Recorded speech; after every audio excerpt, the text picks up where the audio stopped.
За бидний урилгыг хүлээж авч хүрэлцээрсэн та бүхэнд баярлалаа. За Монголбанкны ээлжид хэвлэлийн урал эхэлж байна. За та бүхэн мэдж байгаа бол Монголбанк 2015 оноос хойш долларын нийтийн санхүүгийн боловсролыг дэвшлүүлэх юм үндэсний хөтөлбөртэй бол маш илүү тодорхой хэлбэл та бүхэн санаж байгаа. Хамгийн сүүлд Монголбанкны ерөнхийлөгчийн одоо шийдвэрээр олон нийтийн санхүүгийн боловсролыг дэмжих юм аяны хүртэл бид нар зохион байгуулж ирсэн.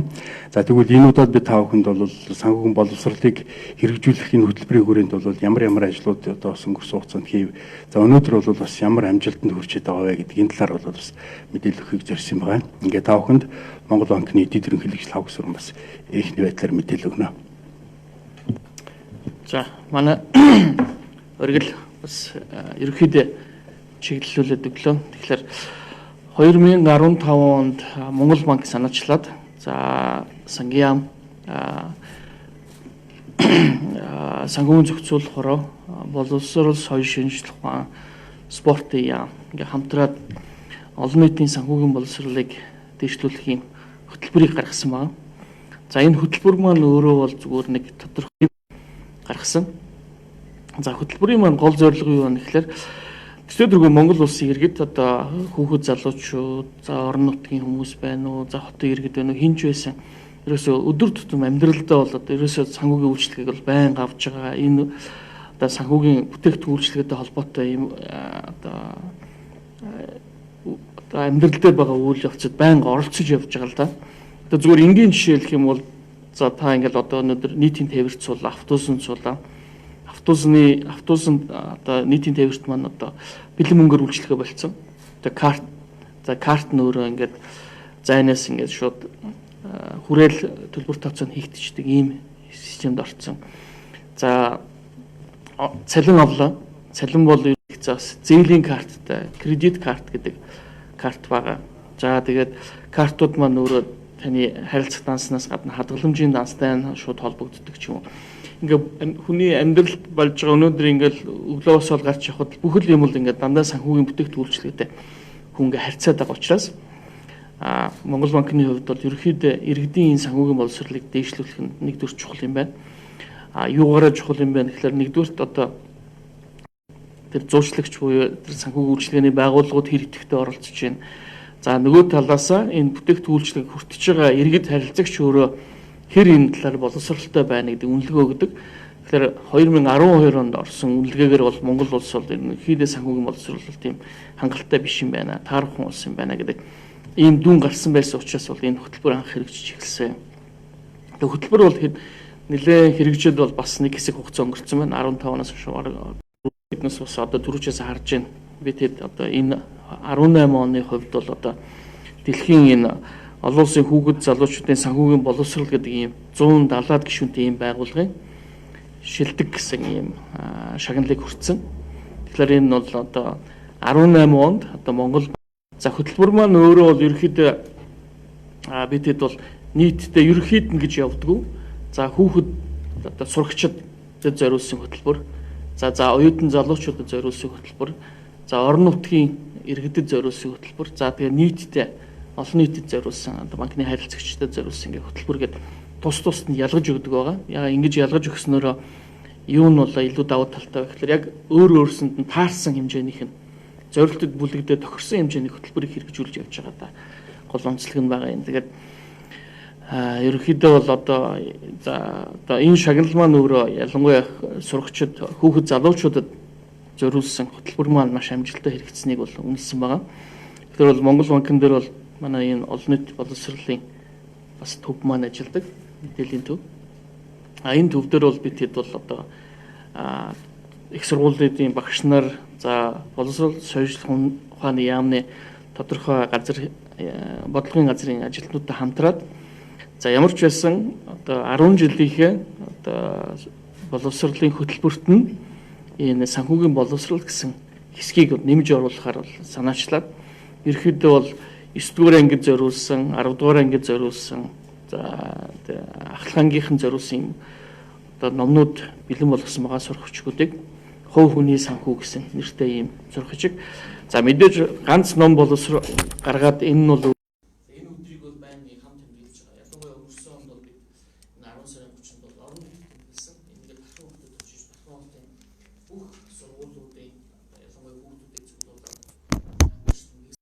Хуримтлалын өдрийг.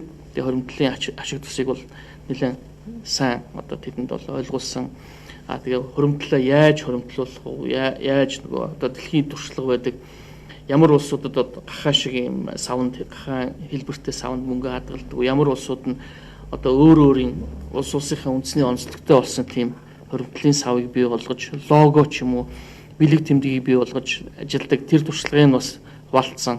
Ялангуяа Монгол улсад бол одоо жишээлбэл ямар савнд одоо хүүхдүүд мөнгө хоригдлуулах дуртай байх вэ гэхээр одоо Монголын өөрийнх нь бас нэг онцлог амтан байдаг шүү дээ. Тэмээ гэдэг тийм тэмээ гэдэг ийм амтнаар лого болгоод тэмээтэй төстэй ачаатай тэмээтэй төстэй ийм сав бэлдэж өгöd хүүхдүүд тэрэнд одоо өөрийнхөө одоо хуримтлалыг бий болгоно. Энэ хуримтлалыг бий болгосон мөнгөө яг тэр 10 сарын 30-ны өдөр одоо хичнээн хэмжээний мөнгө хуримтлагдсан байна гэдгээр банкн дээр очиж онгоолгоод тэндээ хадгаламжийн данс нээх маягаар ингээд ийм ажлуудыг ингээд зохион байгуулж явж байгаа. Банкуд маань ч гэсэн одоо аягүй идэвхтэй оролцож байгаа. Энэ маань өөрөө жил болгоо ингээд жил болгоны л дэлхийн хуримтлалын өдөр байдаг. Энэ хуримтлалын өдөрт нь жил болгон л банкын хүүхдүүдэд нээлттэй хаалганы өдөр зохион байгуулж сурагчдад хадгаламж харилцагын данс нээж өгөөд тэр хуримтлуулсан мөнгөн дээр нь бас нэлээд тийм онцгой одоо бусад хүүнээсээ ч юм уу арай урамшуултай байх хүүч тавьж өгд юм уу. Ингээд нэлээд ажил бол нэлээд юм сайхан явж байгаа. За өшөө бас нэг их сургуулиуд байна. Ялангуяа одоо ийм юун сургуулиуд байдаг. Одоо эдийн засгийн санхүүгийн чиглэлийн бус сургуулиуд байдаг. Энэ сургуулиуд дээр биднес бол бас энэ санхүүгийн чиглэлийн хөтөлбөрийг бас гаргаад тодорхой их сургуулиуд дээр туршилтын маягаар хийгээд хичээл ороод эхэлчихсэн. Энэ маань бас нэлээд амжилттай явж байгаа. За тэгээд одоо та бүхнээс янз янзын асуулт байвал бас одоо тэгээд хариулъя. Тэгээд өшөө энэ шагналын талаар ч гэсэн асууж болно. Өшөө манай энэ хөтөлбөрийн талаар ч асууж болно. Тэгээд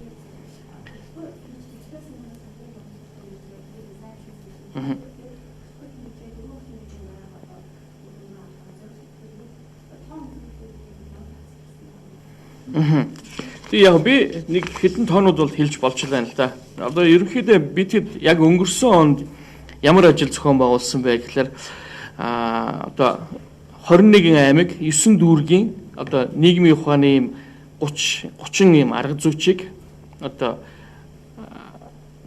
сургалтанд хамруулсан. Тэрэн дээр бол бизнес судал гэдэг хичээлийг одоо орохоор одоо тэгэхээр 10 жилийн энэ маань өөрөө маань яг сурах одоо хөтөлбөрт бол орж чадаагүй байгаа. Хэрвээ хөтөлбөрт орох юм бол одоо боловсролын яамт шийдвэр гаргаад хөтөлбөрт орох юм бол багш нар нь бэлэн байх хэрэгтэй гэдгээрээ нэгдүгээр сурах чинь бэлэн байгаа. Хувийн санхүү гэсэн. Хоёрдугаар багш нар нь бэлэн байх юм бол ингээд ийм сургалтыг бол хийчихсэн байгаа. За нөгөө 3 сард бол Global Money Week гэдэг дэлхийн мөнгөний 7 хоног гэж болдог. Тэгэхээр энэ 7 хоногийн турш болдог week гэдэг. Тэгэхээр энэ 7 хоногийг бол 18 оны 3 сард үднэс нийт банкны холбоо, нийт банкуудтай хамтраад ийм аян маягаар одоо энэ санхүүгийн боловсролын аян маягаар өрнүүлээд нийтдээ одоо сургууль болгонд очиж хичээл заасан. Ингээд 44 мянган сурагч одоо нэг ангид нэг 30-40 хүүхэд байдаг гэх юм бол ингэж бодоод бараг 1000 гаруй ангид хичээл орсон байгаа. Тэгтээ ингээд нийт 44 мянган одоо хүүхэд хамрагдсан. За би бас түрүүнд өртсөн нөгөө 10 сарын 30 бол дэлхийн хуримтлалын өдөр болдог. Дэлхийн даяар хуримтлалын өдрийг тэмдэглэдэг. Тэгэхээр энэ хүрээндээ биднес бол Улаанбаатар хотод бол ерөөхдөө ийм хуримтлалын өдрийг тэмдэглээд одоо 2 жил, 3 жил болж байгаа учраас бол нэлээд суралцсан байгаа. Тэгээ орон нутагт бол энэ юугаа бол бас дамжуулж хүргэе гэдгээр өнгөрсөн Дархан хотод болсон. Дархан хотын нөгөө чатарт нь одоо нийт хүүхдүүдийг цуглуулад тодорхой хэмжээний хичээл заасан. Хуримтлуулсан мөнгийн одоо тэнд банкуд бол ширээн дээр өөрийнхөө нэг салбарыг ажилуулад тэг хүүхд болгоно данс нээх үйлчлэгээ үзүүлсэн. Тэг ингээд арга хэмжээс энд маань өөрөө бол нийтдээ бараг 15 мянган хүүхд хамрагдсан гэсэн ийм бас судалгаа байгаа. Тухайн үед бол бас хадгаламжийн даатгалын корпорац тэр арга хэмжээг дэмжиж оролцоод Дархан хотын одоо авиаслаг тэгтээ бас нөгөө амьдралын одоо чадвах одоо бас тийм дорой одоо тийм хүүхдүүдэд 50 мянган төгрөгийн ийм хадгаламжийн сертификатыг бэлгэлсэн. Тэр сертификатаар нь банкудад бол данс нээж өгсөн байгаа. Тий. За өшөө цааш нь ярих юм бол одоо энэ Платон гэж бас нэг хөтөлбөр байдаг олон улсын. Энэ хөтөлбөрийн хүрээнд бол одоо ялангуяа энэ хөтөлбөрөөр хичээл заадаг байгаа. Тэгэхээр ийм хичээлийн хөтөлбөрийг дамжуулаад орон нутг руу бас эндээс сурагч багшийг илгээгээд орон нутгуудад бол ингээд хичээлүүдийг ялангуяа дунд ангийнханд хичээл орсон байгаа. 5-аас 4-өөс 6 дугаар ангийнхан зориулж хичээл орсон. Тэгээ энд маань бас бүх орон нутгийг хамрагдсан. Гэх мэтлэнгээр ингээд тоон зөндөө олон тоонууд байна л да. Жишээ дурдвал тийм.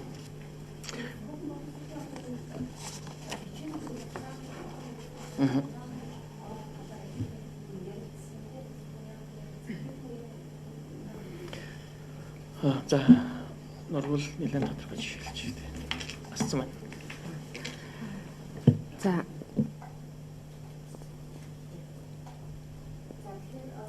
санхүүгийн боловсролын талаар бид нөгөө боловсролын байгууллагуудаа хамтрах ёстой байдаг. Боловсролын яамдаа яаж хэрхэн хамтарж байгаа гэхээр ерөнхий боловсролын сургуулийн ахлах ангийн хичээлийн хөтөлбөрт бизнес судалгаад сонгон судлах хичээлэл батлагдсан. Энэ жилийн хувьд бол сайд одоо яг хөтөлбөрийг шинжилж дахиж гаргах төлөвлөгөөнд орсон биднээс хамтраад явж байгаа. Тэгэхээр энэ юу хэлээд байна гэхээр Монгол улсын бүх ерөнхий боловсролын сургууль хэрвээ сонгохоор ах юм бол энэ хичээл бэлэн болцсон гарын авлууд, сурах бичиг, багшийн ном бүх юм цогцоороо бол ороод явцсан. Мөн мэдээж дэд ерөнхийлөгчийн хэлдгээр бас нөгөө багш нарыг бэлтгэх ёстой гэхээр хөтөлбөрийн хүрээнд бид нар 1050 орчим багшиг бол ерөнхийдөө бол анхан шатны сургалтанд бол хамруулад мөн ганцхан багш нарыг хичээлийг яаж заах уу гэдгээс өмнө эхлээд өөртөөх нь санхүүгийн боловсролыг дээшлүүлэх талаар одоо цогц арга хэмжээс авдаг сургалтууд явуулж багш нар өөртөө өөрийнх нь санхүүг удирддаг байж хүүхдүүдэд заах тэгжиж бол хичээл маань ерөөхдөө явна. Тэр үднээсээ багшийн хөгжлийн ордонтой холбоос ингээм хамтраад явж байгаа. Ихтэй сургуулиудын хувьд болохоор Монгол улсын топ 9 ихтэй сургууль бол хувийн санхүү хичээлийг бол аваад Монгол улсын их сургуулийн 5 харьяаллын бүх сургуулиуд бол заавал судалгаараа авдаг санхүү эдийн засгийг сонгох гэх мэтчлэн бол 9 сургууль гэдэг бол бидний хувьд бол маш хангалттай үзүүлэлт бол харагдаад явж байгаа. Орон нутгийн хувьд болохоор нийтдээ бид нэр 650 багшийг өнгөрсөн 3 жилийн хугацаанд бэлдээд 365 сумын бүх насан туршийн багш боловсролын төвийн багш нарыг бол анхан шатны сургалтанд бол хамруулад ингээд яваад байна. Тэгэхээр энэ юу хэлээд байна гэхээр тоо бол үнэхээр байгаад байгаа. Энэ дээр үндэслээд харах юм бол хадгаламж маань өнгөрсөн жилд бол 21.1% бол өсөлттэй харагдсан. Бүтцээр нь задлах юм бол ерөөхдөө иргэдийн хадгаламж өсөлттэй харагдаж байна. Магадгүй мэдээж энэ дотор бол мэдээж орлого нөлөөлнө. Дээрээс нь хүмүүс бол хуримтлах хандлага бас орсон байна гэдгийг бол хөндлөнгөөс бол ажиглаад хараад ингэ явж байгаа. Насны ангиллаар нь бол харах боломж бол ер нь бол яагаад гэвэл нөгөө насан туршаагүй хүмүүс чинь заавал асран хамгаалагч буюу эцэг гэхийн хамтран хадгаламжийг үүсгдэг учраас бид нар бол хадгаламжийн тоог л хараад явж байгаа гэсэн үг тий. Тэгэхээр хөтөлбөр маань бол ерөөхдөө олон улсын түвшинд маш сайн үнэлэгдээд тэр тусмаа хамтын ажиллагаа маань илүү сайн явсан байна. Бүх бодлого боловсруулагч нэгдэж нэг чиглэл рүү явсан байна. Үүн рүүгээ зарцуулаад санхүүнд гэсэн гаргаж ирээ тэр багш нарыг бол ингээд сургах гэдэг чинь мэдээж зардал ихтэй. Гэхдээ бид нар хамтдаа ингээд хөдөлж байна гэдэг чинь үр дүн бол нэлээ сайн бол харагдаж байгаа.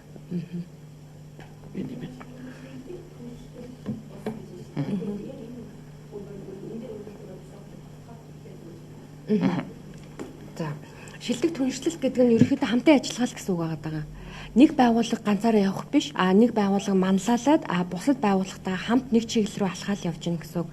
Тэр дундаа одоо Төв банк маань өөрөө ингээ манлайлаад хөтөлбөрийг аваад явдаг болохоор одоо урт хугацааны одоо хамтран ажиллах одоо бүх цогц чиглэл рүүгээ бол одоо түнш байгууллагуудаа чиглүүлж ажиллаж байгаа гэдэг үндсэн дээр бол энэ түншлэл гэдэг бол энэ юг өргөмжлөлийг бол бид нар авсан байгаа. Үүн дээр 170 орноос шалгарна гэдэг бол үнэхээр том амжилт. Яг үгүй саяны нургуулын хэлдэг дээр өшөө хэдэм. Ерөнхийдөө жил болгон нэг 3 төрлийн шагнал өгдөг энэ байгууллагаас. Одоо энэ байгууллага маань дэлхийн хамгийн том байгууллага гэсэн үг. Санхүүгийн боловсролтой холбоотой. Тэгээд энэ 3 шагналын нэг нь болохоор санхүүгийн хүртээмж гэж байгаа. Одоо банк санхүүгийн байгууллагаас бүтээгдэхүүн үйлчилгээ нь хэр өөрөө хүртээмжтэй ард иргэдэд хүрж ийна гэдэг ийм шагнал байгаа. Дараагийн нэг шагнал нь болохоор одоо энэ биднээс энэ түншлэл гэсэн энэ шагнал байгаа. Энэ бол нэлээд хамгийн гол шагнал нь, хамгийн том шагнал нь гэж хэлж болно. Яагаад гэвэл энд бол ийм бүтэн энэ Монгол улсад ийм одоо санхүүгийн боловсролыг олон нийтэд хүргэдэг ийм баг ажилт юм байна. Баг нь өөрөө гар нийлж ажилт юм байна. Тодорхой стратеги бодлоготой юм байна. Арга хэмжээнүүдээ яг хамтдаа хэрэгжүүлдэг юм байна ч гэдэг юм ингэж явж байгаа. Нөгөөх нь болохоор залуучуудад одоо яаж хурц ажиллаж байна гэсэн нэг юм юу байгаа. Тэгэхээр энэний одоо хамгийн гол шагналыг Монгол улс авсан гэж хэлж болно. Тэгээд хоёрдугаар тэгвэл бид хэд одоо анхны тэр ерөнхийдөө санхүүгийн боловсрол одоо муу байсан гэсэн үеэс хойш бол ямар ч үс бид нүс ажиллаад эхэлсэн юм байна. Одоо саяны таны асуусан одоо ингээд нийт хадгаламж эзэмших дотор хүүхдийн хувь хэмжээ хэд вэ? Залуучуудын хувь хэмжээ хэд вэ ч гэдэг юм уу? Орон нутгийнх нь иргэдийн хувь хэмжээ хэд вэ ч гэдэг юм уу? Энэ талаар бол бид явандаа статистик судалгааныхаа тоонуудыг гаргаад эхэлнэ.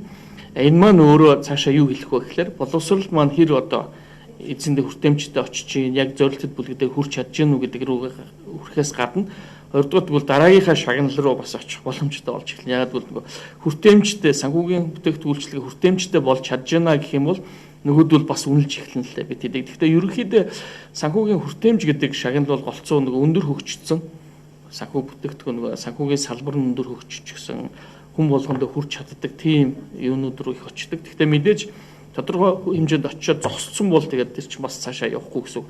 Манайх шиг улсын хувьд бол одоо ингээл байнга жил болгоно нэмэгдээд явах юм бол бид хэдийг бол бас бидний ажиллагаа үйл ажиллагаанд сайн байна л гэж харагдах болно л доо. Өшөө яг бас нэг юм хэлэхэд бол одоо бид хэд эргээд энэ нөгөө нэг түншлэл гэдэг шагнал авсан юм чинь одоо түнш байгууллагуудаа бас хамтын ажиллагаа улам өрчимжүүлэх талаар зорж ажиллаж байгаа. За ялангуяа одоо сая нургуул хэлсэн манай тэр 9 10 11 12 дугаар ангид орж байгаа хичээл маань өөрөө одоо ингээд сонгоны хичээл маягаар явж байгаа.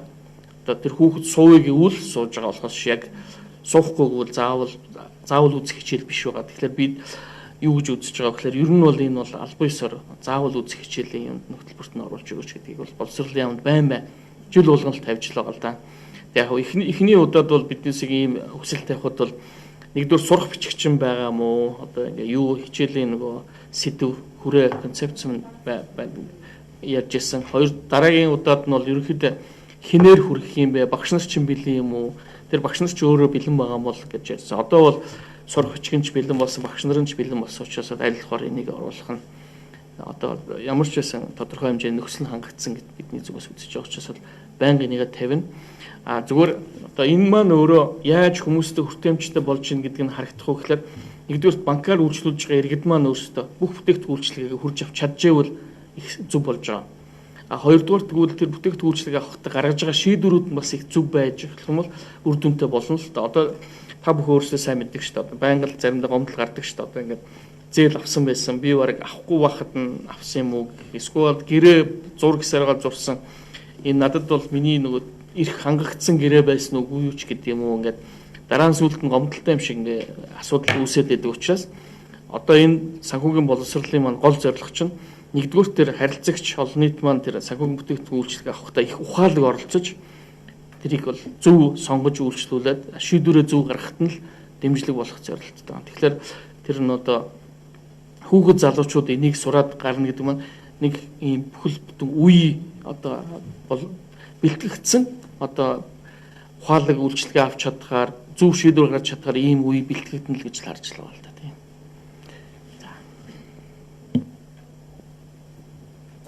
За өөр асуулт байна уу? Яагаад зүрсэн бэ?